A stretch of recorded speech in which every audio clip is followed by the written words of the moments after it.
Hello friends, പുതിയൊരു വീഡിയോയിലേക്ക് സ്വാഗതം. എല്ലാവർക്കും സുഖമാണെന്ന് വിശ്വസിക്കുന്നു. എല്ലാവരും ചായ കുടിയൊക്കെ കഴിഞ്ഞു.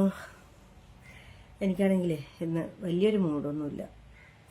കാരണം മറ്റൊന്നുമല്ല, തലവേദന, മൈഗ്രെയിൻ്റെ ചെറിയൊരു പ്രശ്നമുണ്ട്. കുറേയായി വരാത്തത്. പിന്നെ ഇപ്പം ഇടയ്ക്കിടയ്ക്ക് വരുന്നുണ്ട്, 2-3 പ്രാവശ്യം കൊണ്ട് അടുപ്പിച്ച് വരുന്നുണ്ട്. എന്താണെന്നറിയില്ല, നോക്കാം. ഇനി കഫക്കെട്ടിൻ്റെ എന്തെങ്കിലും പ്രശ്നമായിരിക്കും. പിന്നെ എന്താണ്, എന്ത് തലവേദനയായാലും നമ്മൾ വിട്ടുകൊടുക്കാൻ പാടില്ലല്ലോ. നമ്മൾ ചെറിയൊരു കുട്ടി വീഡിയോ ഒക്കെ ചെയ്തിട്ട് അങ്ങ് പോകാമെന്ന് വിചാരിച്ചു. പിന്നെ ഒരു കാര്യം, എനിക്ക് ഇന്നലെ തീരെ വയ്യായിരുന്നു. എന്താ വെച്ചാൽ നെഞ്ചിരിച്ചിൽ. നമുക്കിപ്പം അസിഡിറ്റി ഇതിൻ്റെ പ്രശ്നമുണ്ടല്ലോ. അങ്ങനെ അധികമാകുമ്പോൾ ഈ നെഞ്ചിരിച്ചിൽ, ഈ എന്താണ് ഇവിടെ നെഞ്ചാംകൂട് അങ്ങനെയൊക്കെ പറയുക.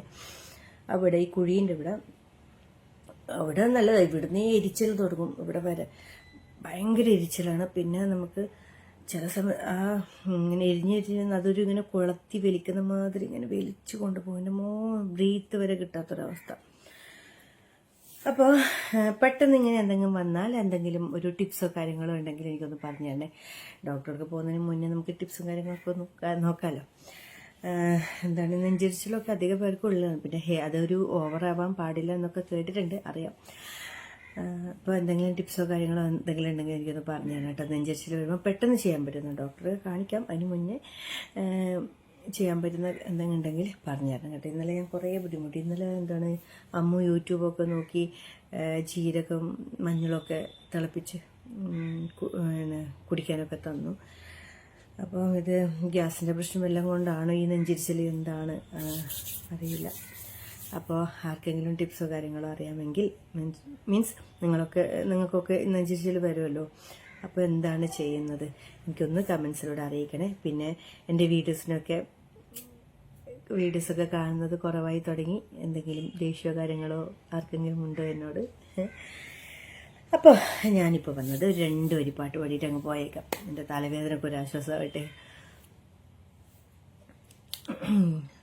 ഏത് പാട്ട് പാടണം എന്ന് ഞാൻ ആലോചിച്ച് വെച്ചു. പക്ഷെ എനിക്ക് പാടാൻ പറ്റുന്നില്ല. കാരണം അത്ര ഒരു ഫീല് വരുന്നില്ല ഞാൻ പാട്ട് പാടുമ്പം. അപ്പം നമുക്ക്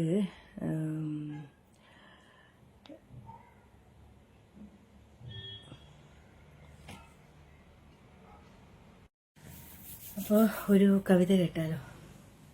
എനിക്ക് ഒത്തിരി ഇഷ്ടമാണ് ഈ കവിത. കാട്ടുപൂവ്. എൻ്റെ ചുമരിൻ്റെ ബാക്കിലൊക്കെ കണ്ട ഡിസൈൻ നന്ദൂട്ടൻ്റെ പണി. ചിതറിത്തെറിക്കുന്ന ചിന്തകളിലെപ്പോഴും നിന്റെ ഈ പുഞ്ചിരിയൊന്നു മാത്രം. മഴവില്ലുപോലെ നീ മനസ്സിൽ തെളിയുമ്പോൾ ഉണരുന്നു എന്നിലെ മോഹങ്ങളും. ചിതറിത്തെറിക്കുന്ന ചിന്തകളിലെപ്പോഴും നിന്റെ ഈ പുഞ്ചിരിയൊന്നു മാത്രം.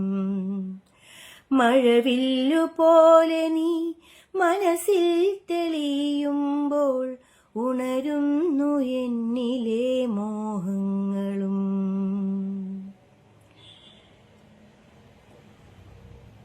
മണമില്ല, മധുവില്ല, പൂജയ്ക്കെടുക്കില്ല, താനേ വളർന്നൊരു കാട്ടുപൂവാണു ഞാൻ. മണമില്ല, മധുവില്ല, പൂജയ്ക്കെടുക്കില്ല, താനേ വളർന്നൊരു കാട്ടുപൂവാണു ഞാൻ. അപ്പോൾ ഇഷ്ടപ്പെട്ടിട്ടുണ്ടെങ്കിൽ ലൈക്ക് ചെയ്യുക, ഷെയർ ചെയ്യുക, സബ്സ്ക്രൈബ് ചെയ്യുക, നല്ല നല്ല കമൻസുകൾ അയക്കുക.